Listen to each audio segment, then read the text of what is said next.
Muito bem, meus amores, seja bem-vindo de volta aqui ao nosso canal Os Moderadores. Toda semana a gente analisa o informativo do STJ na quarta-feira e o informativo do STF na sexta-feira, conforme o calendário de divulgação desses informativos, tá? Então, essa semana nós vamos analisar de uma maneira rápida o artigo 792. Tá? Eu pretendo não passar muito mais de 30 minutos. De uma forma de facilitar o estudo e ajudar aquelas pessoas que estão estudando e se preparando para concurso público, tá? O foco do canal é o concurso público. Eu tenho algumas aprovações em concurso, então eu tenho alguma experiência em fazer provas, passei concurso de juiz de direito, concurso de oficial de justiça, de advogado, de procurador do município, então de titular de cartório. Então eu tenho alguma bagagem e eu acho que eu consigo ajudar um pouquinho, pelo menos, quem tá aí na batalha, né? Então vamos logo ao que interessa, que o informativo do STJ costuma ser um pouco maior, e por causa disso a gente não perde muito tempo quando a gente vai analisar na introdução, né? Na introdução do vídeo, do áudio. A gente não perde muito tempo com a abertura. Tá, vamos para os julgados então? Começando com o primeiro de hoje. No crime de estupro de vulnerável, é possível a aplicação da fração máxima de majoração prevista no artigo 71 caput do Código Penal, ainda que não haja delimitação precisa do número de atos sexuais praticados, desde que o longo período de tempo e a recorrência das condutas permita concluir que houve 7 ou mais repetições. Esse caso aqui eu comentei há pouco tempo atrás também, no informativo 782, né? É que agora é o julgamento de sessão, né? A terceira sessão julgou e esse entendimento está se consolidando no STJ, né? Inclusive com o tema de recurso repetitivo, provavelmente vai virar súmula, né? Então é o seguinte, aqui está se tratando do crime continuado. Tá? O crime continuado é aquele que são várias infrações praticadas ao longo do tempo, que somadas, elas constituem uma infração única por uma ficção jurídica, né? Então a doutrina costuma dar o exemplo do crime de furto, em que uma pessoa vai furtando de pouquinho os itens que compõem uma biblioteca ou um conjunto de facas, né? Ou seja, a cada dia é praticada uma infração, um furto, né? Um livro que é subtraído da biblioteca, e no final de um ano a biblioteca foi subtraída toda. Então são várias infrações que praticadas em conjunto formam a biblioteca, né? E aí, por ficção jurídica, né, o artigo 71 caput, que nós vamos apresentar aqui, ele diz o seguinte: você vai aplicar a pena de um dos crimes, que seria o primeiro, né, com um aumento de pena, tá? Um aumento de pena na terceira fase da dosimetria, que vai de 1/6 a 2/3. Tá? Então, artigo 71. Quando o agente, mediante mais de uma ação ou omissão, pratica dois ou mais crimes da mesma espécie e pelas condições de tempo, lugar, maneira de execução ou outras semelhantes, devem os subsequentes ser havidos como continuação do primeiro.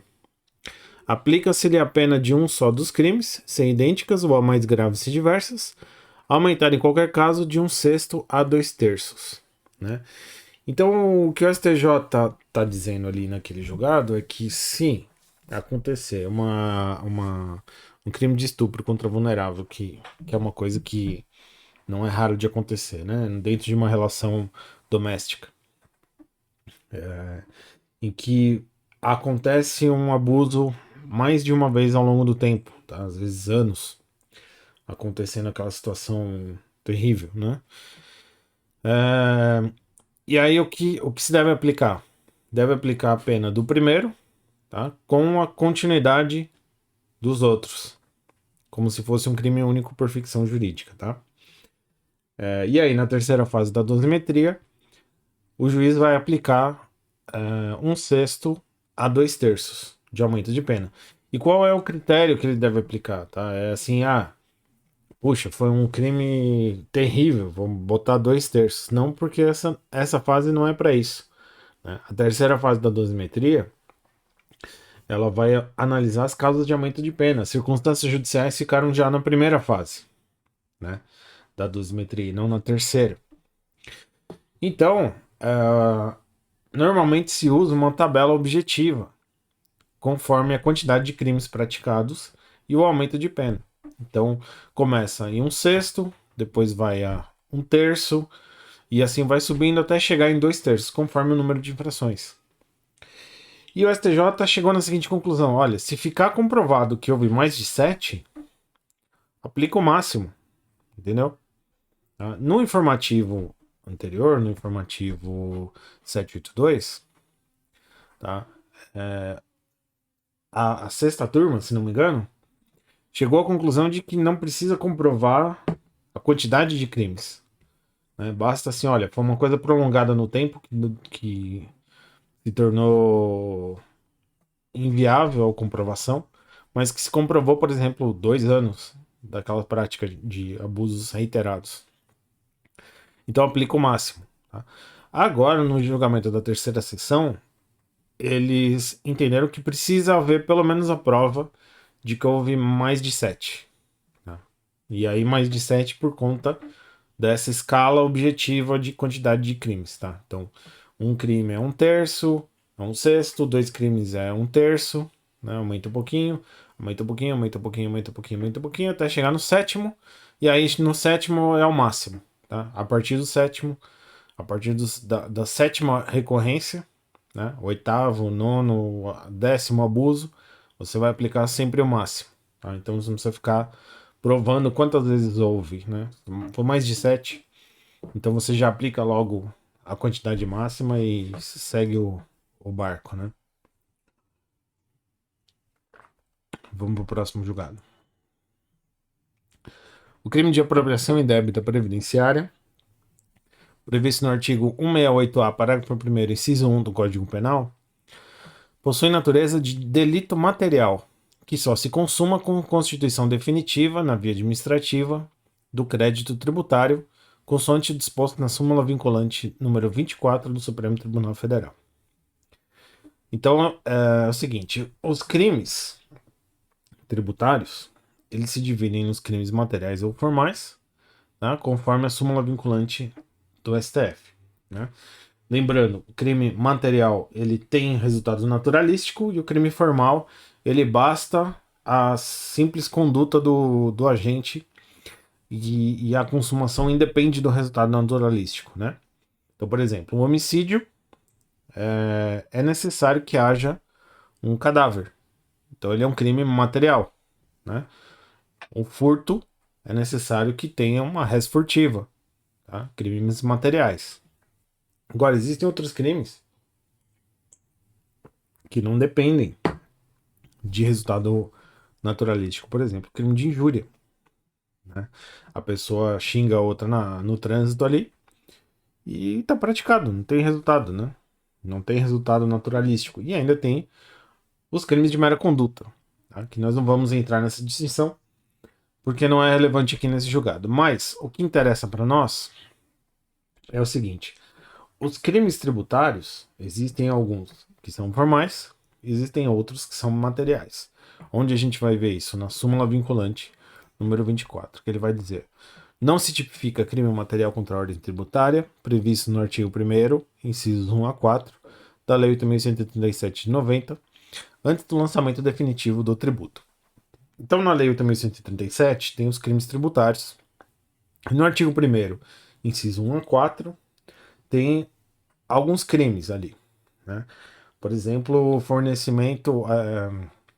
não, fornecimento não. Deixar de fornecer a nota fiscal. Né? Então, algumas condutas que estão ali, elas não são formais, elas são materiais. Então, a súmula está dizendo assim, do inciso 1 a 4, são crimes materiais. E qual é o resultado naturalístico do crime tributário? É o tributo suprimido. Tá? E como você vai perceber que houve um tributo suprimido? Com o lançamento.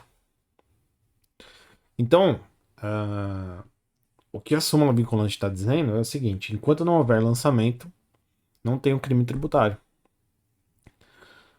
O crime que for material, né? Os crimes formais aí é diferente. Aí o crime formal independe do lançamento, porque ele é formal, tá? E aí o STJ veio e entendeu o seguinte: o artigo 168-A, que é a contribuição, ou melhor, que é a apropriação indébita previdenciária, também é material. E, portanto, precisa de lançamento. Por quê? O crime de apropriação indébita previdenciária tem o mesmo regime jurídico dos crimes materiais de que trata a súmula vinculante 24. Certo? Esse julgado aqui, importante para quem vai estudar crimes federais, né? Ministério Público Federal, PGFN. Então vamos para o próximo. A reincidência pode ser admitida pelo juízo das execuções penais para análise da concessão de benefícios, ainda que não reconhecida pelo juízo que prolatou a sentença condenatória. Então é o seguinte, vamos imaginar a seguinte situação. No juízo de execução penal, um determinado apenado, né, o reeducando, ele tá cumprindo a pena. E aí o juiz entendeu, né? O juiz da execução penal entendeu que ele tinha que ser colocado no regime fechado, porque ele era reincidente, né? Mas no título, tá? Na coisa julgada que teve ali, que no título da prisão, né? Ou seja, no comando da sentença penal, não teve o reconhecimento da reincidência. Então, um questionamento: houve uma violação da coisa julgada ou não?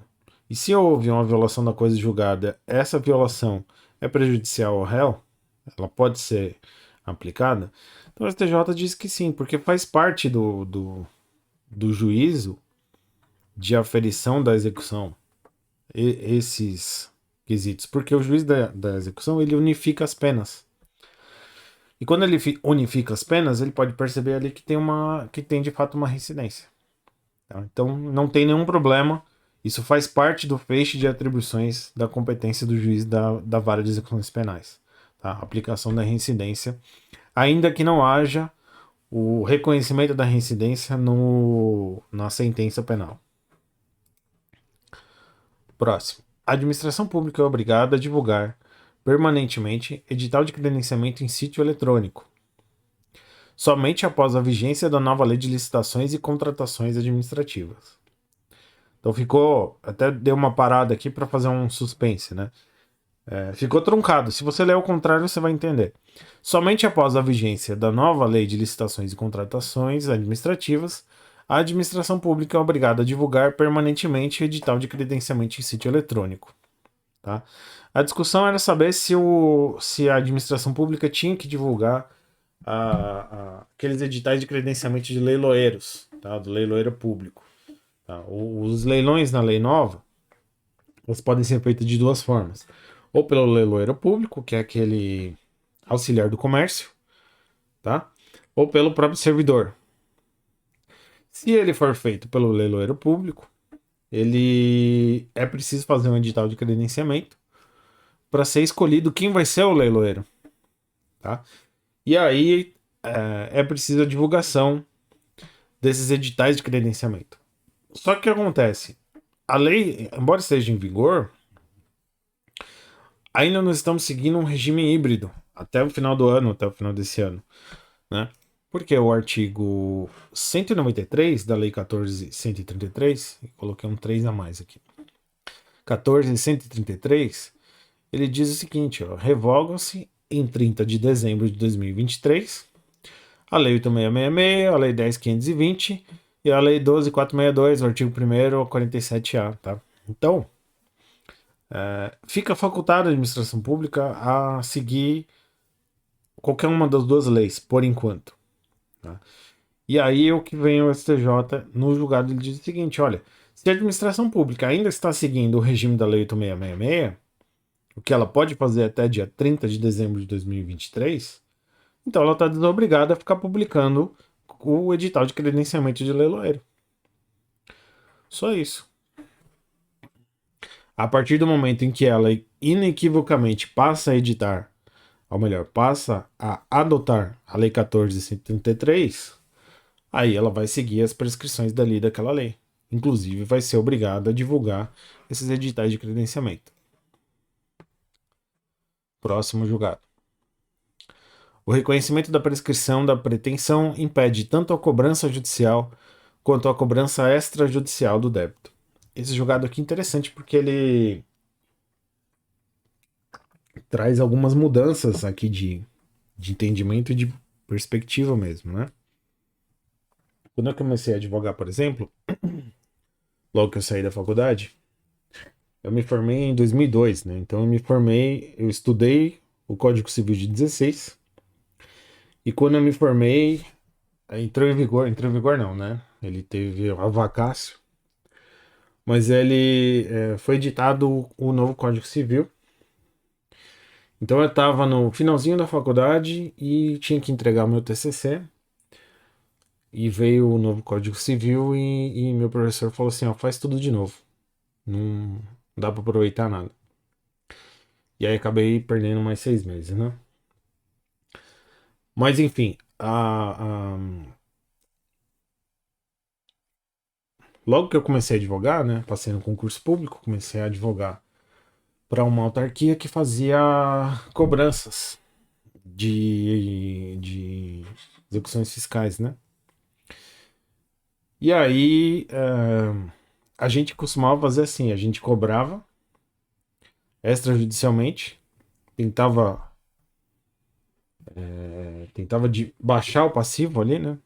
Eu tentava liquidar as dívidas, né? E diminuir o tamanho da dívida ativa, né? E algumas vezes vinha dívidas prescritas. E a gente continuava cobrando assim mesmo, né? Porque o entendimento do código de 16, do sistema de prescrição, era, tudo bem, era uma execução tributária, mas tinha um entendimento lá. Hoje em dia eu já acho que a gente não devia ter feito isso, porque é tributário exatamente, né? Mas naquela época era um conselho de classe, então a gente não sabia exatamente, antes da DI 1717, se aquilo era tributário ou não. Né? Tinha uma grande divergência se era tributário ou não. Hoje a gente sabe tranquilamente que era tributário, mas naquela época tinha uma divergência. Enfim. Aí a gente cobrava a dívida prescrita, desde que a gente não entrasse com a execução. Então a gente ficava ligando, a gente falava, senhor fulano, vamos fazer um acordo, vamos fazer um parcelamento. Tá? O senhor tá com essas dívidas em atraso aqui, tal, tal, tal. Enfim, o entendimento era de que era possível a cobrança de uma dívida prescrita, desde que não houvesse a cobrança judicial. Tá? E por que isso? Porque no Código de 16, aí toda a introdução para chegar no onde eu quero chegar exatamente. No Código de 16, a prescrição ela afetava o direito de ação. E o Código de 2002, ela afeta a pretensão. Então, lá no artigo 189, está dizendo o seguinte: violado o direito, nasce para titular a pretensão, a qual se extingue pela prescrição nos prazos daquela linha 205 e 206. Aonde que é importante destacar aqui, ó? Violado o direito, nasce para o titular a pretensão, a qual se extingue pela prescrição. Então, o Código Civil de 2002, ele está dizendo a prescrição extingue a pretensão. A prescrição não extingue o direito de ação. O direito de ação é meramente processual. Tá? Então ele vai ser regulado pelo CPC. A prescrição ela é um instituto de direito material. tá? Ela ataca a própria pretensão. Tá? A pretensão é o direito de exigir aquele direito. É um direito potestativo. Né? Eu tenho o direito de exigir uma reparação, eu tenho o direito de exigir uma reparação a uma violação de um direito que eu tenho. Tá? E aí, a prescrição afeta a própria pretensão. Né? Ela não vai afetar o direito e ela não vai afetar a ação. Por isso que, se a pessoa vem e paga, eu tenho o direito de receber. Porque ela não viola o direito, ela não extingue o direito. Eu ainda tenho o direito de receber aquilo. Mas eu não tenho ferramentas para exercer aquele direito. Tá? Então a minha pretensão está afetada. Não só o meu direito de ação, é algo muito maior que o meu direito de ação, é a minha própria pretensão. Tá? E aí o STJ, lendo o artigo 189, chegou à conclusão de que, poxa, de fato, a extinção da pretensão, ela afeta o direito de exigir tanto judicialmente quanto extrajudicialmente. Porque o Código Civil não faz qualquer ressalva quanto ao aspecto processual da cobrança. Se não faz essa ressalva quanto ao aspecto processual, então também está inserido. Bom, acabamos de ser invadidos aqui. Então também está inserido a cobrança judicial contra a cobrança extrajudicial. A publicidade do tipo puffing, cuja mensagem enaltece o fato de um aparelho de ar-condicionado ser silencioso, não tem aptidão para ser fonte de dano difuso, pois não ostenta qualquer gravidade intolerável em prejuízo aos consumidores em geral. Bom, a publicidade puffing, né, ou puffing, é aquela publicidade que quando você escuta, você faz assim, ó, puff, né, balela, tá? E o STJ, ele tá mais atento a essa... Ele tá mitigando mais essa publicidade, né? Já mais de uma vez que eu vejo um julgado desse, dizendo que o puffing é justamente aquele enaltecimento exagerado das características do produto que não prejudica o consumidor, né? O consumidor sabe que aquilo ali tem um exagero na publicidade. Então o STJ está mitigando essa proteção do consumidor, o que, na minha opinião, é razoável, justamente porque aquilo ali, no contexto do marketing, a gente sabe que aquilo ali é um tanto exagerado. Tá? Então, no caso, esse aparelho de ar-condicionado foi divulgada uma publicidade dizendo que ele era silencioso. E as instâncias ordinárias chegaram a fazer uma perícia para realmente ver se ele era silencioso mesmo. Né?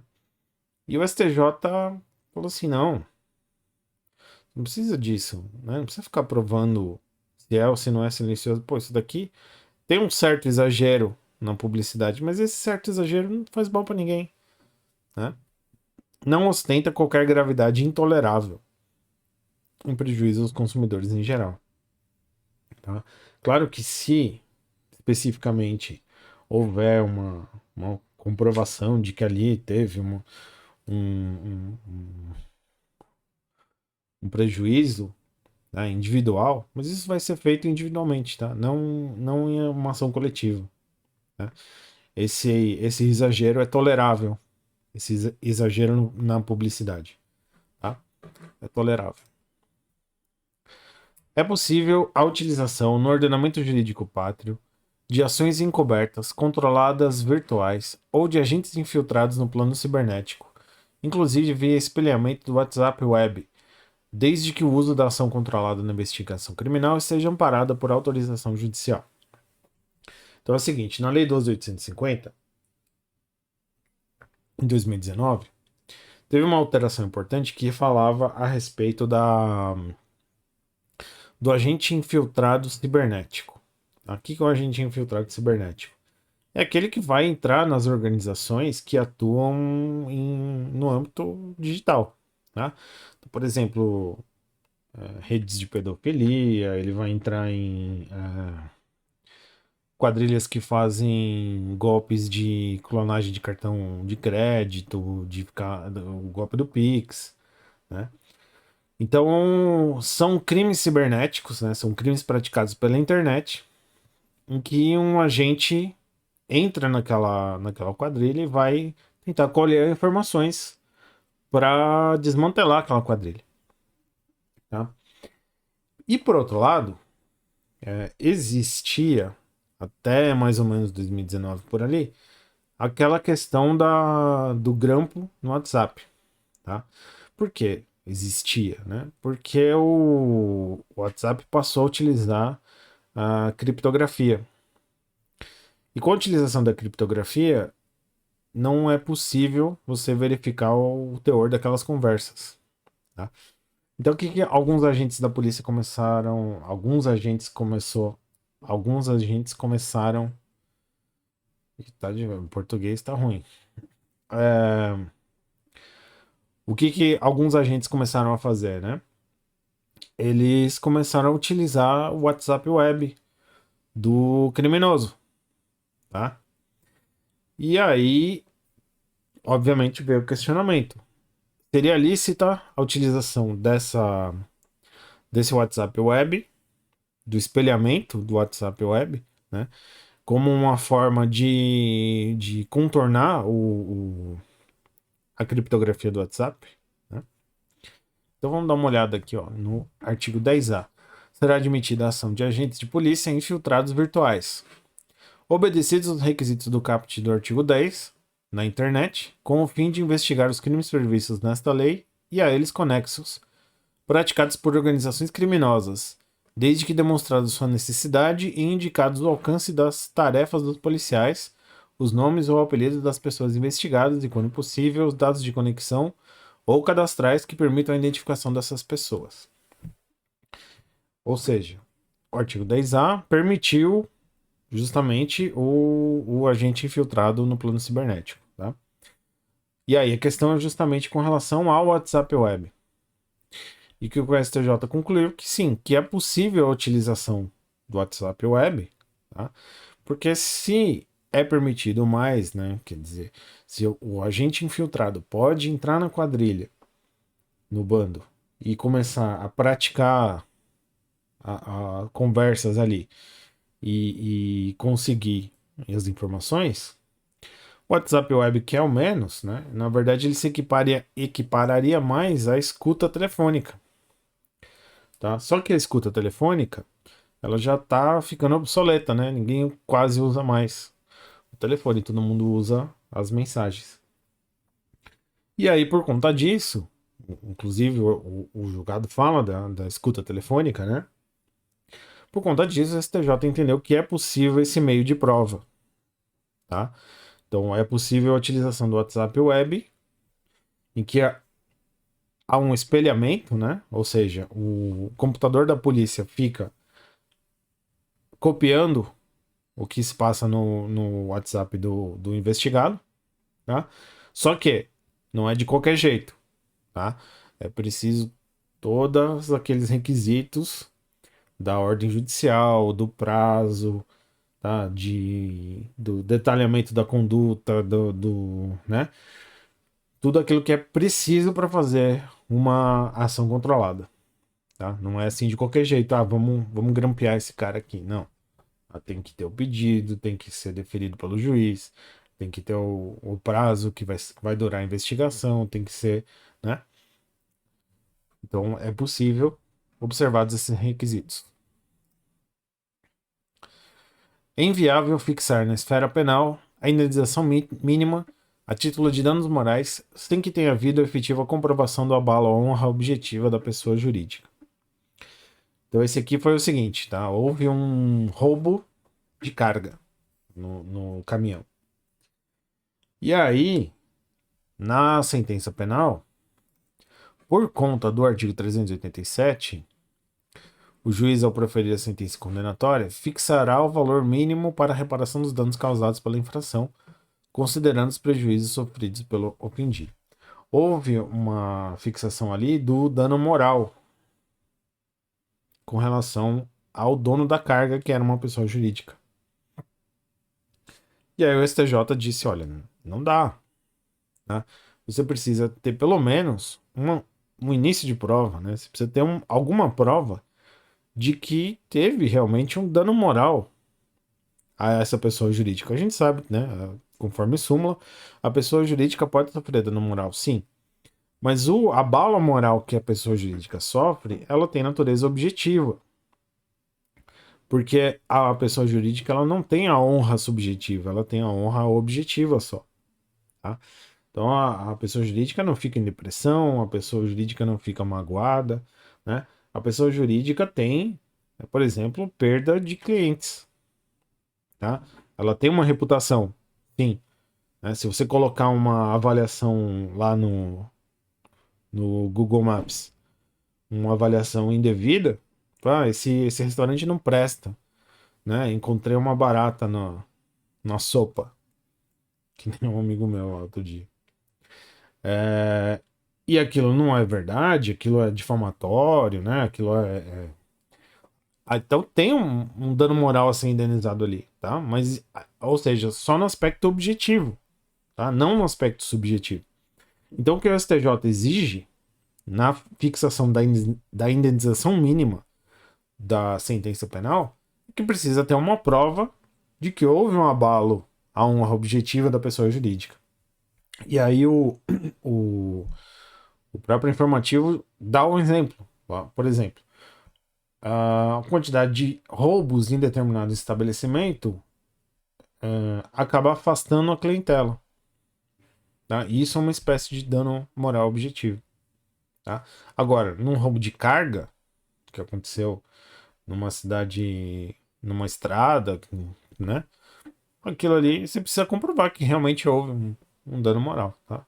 Não é assim, vai chegando e vai aplicando. Próximo.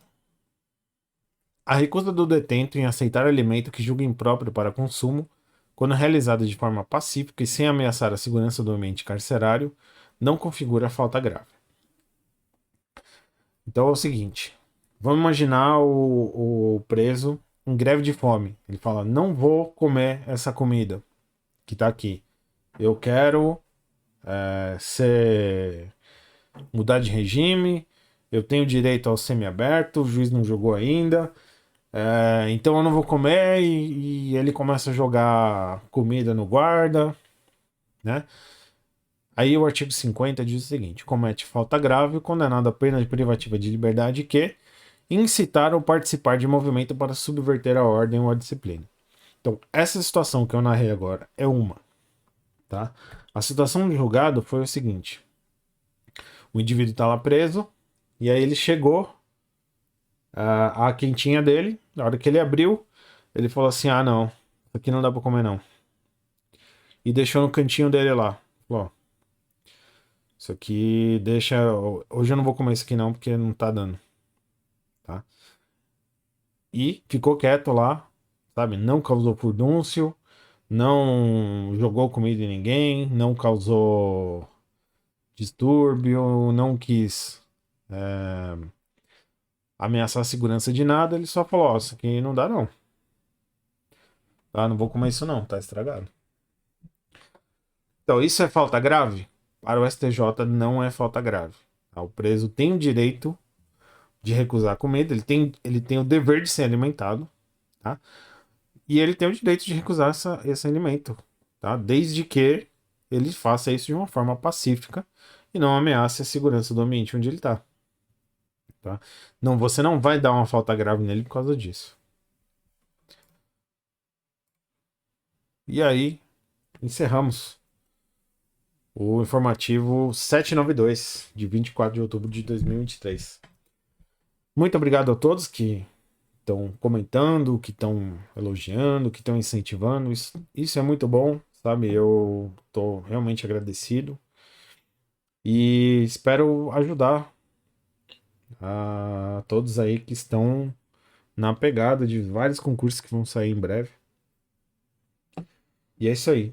Muito obrigado e uma boa semana.